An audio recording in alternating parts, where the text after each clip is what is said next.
para sa lahat ng bansa, liwanag na nagmumula sa bayan mong dinakila. Alleluia, Alleluia.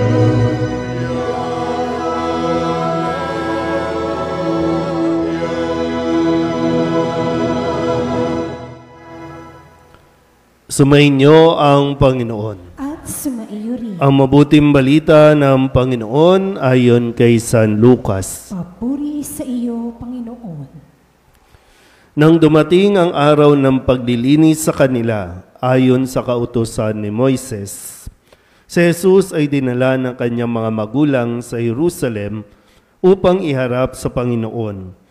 Sapagkat ayon sa kautusan, ang bawat panganay na lalaki ay nakatalaga sa Panginoon. At naghandog sila ayon sa hinihingi ng kautusan ng Panginoon.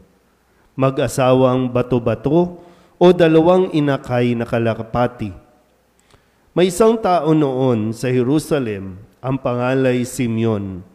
Matapat at malapit sa Diyos ang lalaking ito at naghihintay sa katubusan ng Israel. Sumasa kanya ang Espiritu Santo na nagpahayag sa kanya na hindi siya mamamatay hanggat hindi niya nakikita ang Mesiyas na ipinangako ng Panginoon. Sa patnubay ng Espiritu, pumasok siya sa templo at nang dalhin doon ng kanyang mga magulang ang sanggol na si Jesus upang gawin ang inihingi ng kautusan, siya'y kinalong ni Simeon. Ito'y nagpuri sa Diyos na ang wika, "Kunin mo na, Panginoon, ang iyong abang alipin ayon sa iyong pangako. Yamang nakita na ng aking mga mata ang iyong pagliligtas na inihanda mo para sa lahat ng bansa. Liwanag itong tatanglaw sa mga hintil at magbibigay karangalan sa iyong bayang Israel." Ang mabuting balita ng Panginoon. Pinupuri ka namin, Panginoong Hesu Kristo. Isang mapagpalang umaga po sa inyong lahat.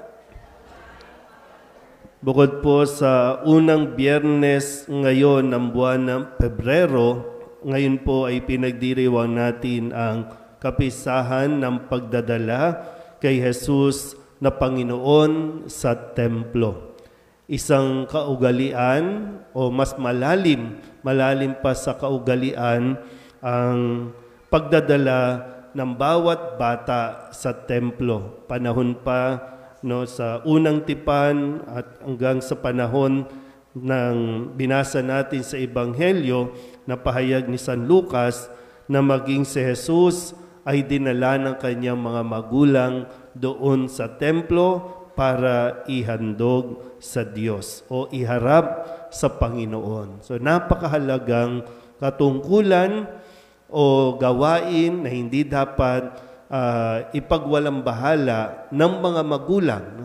Responsibilidad ng mga magulang na dalhin ang mga anak, dalhin ang mga bata, kahit ito'y sanggol pa lamang sa templo o sa bawat simbahan. Naintindihan po ba yun? Yan. Kasi para bang pag naipanganak ang bata, sa panahon natin ngayon, kapag naipanganak ang bata, hindi pinaghahandaan yung pagdadala sa simbahan. Ang pinaghahandaan ay ang paghahanda, yung ihahanda kapag ang bata ay dinala sa simbahan. Kaya yung iba, nakadepende doon sa, wala pa kasi tayong pera, kaya wag na muna natin dalhin. Yung mga bata, minsan may ngipin na, hindi pa nakakatuntong ng simbahan. Ito magandang mapagnilayan natin o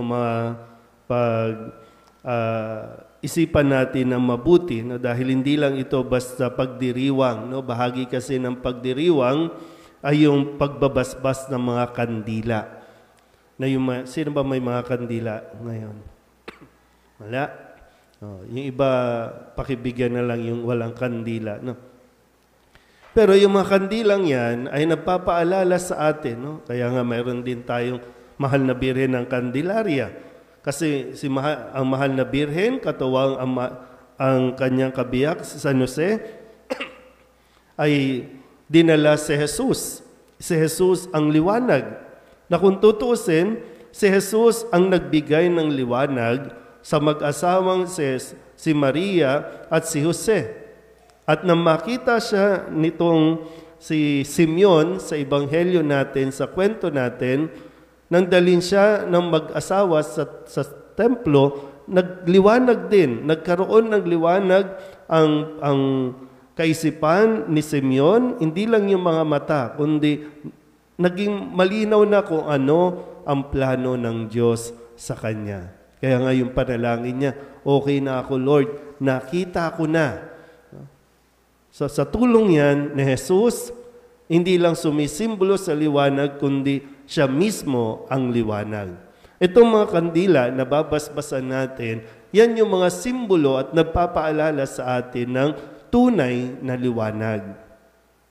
Hindi tayo nagbabasbas ng kandila para gamitin lang nating anting-anting o pampaswerte. Kaya minsan, ang daming, nagpapabless, no? Ang daming nakalatag na kandila. Hindi ko alam kung ibebenta ba o ano, no? Pero ang daming pinapabasbasan.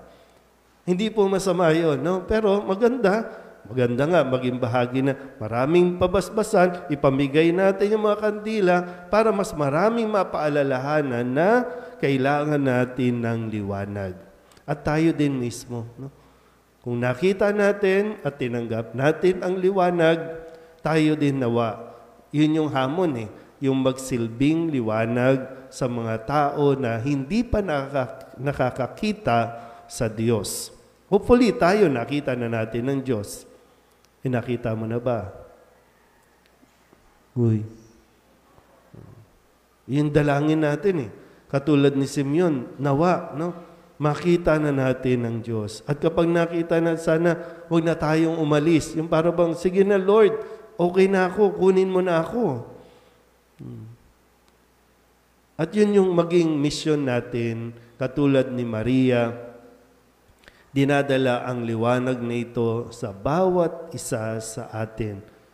Kahit yung mga hindi pa kumikilala, dinudulutan nito ng liwanag. Kaya sana po, no, magkaroon tayo ng panahon na mapagnilayan pa natin ang kapisahang ito ng pagdadala kay Jesus sa templo, si Kristo Jesus bilang liwanag ng ating buhay. Amen.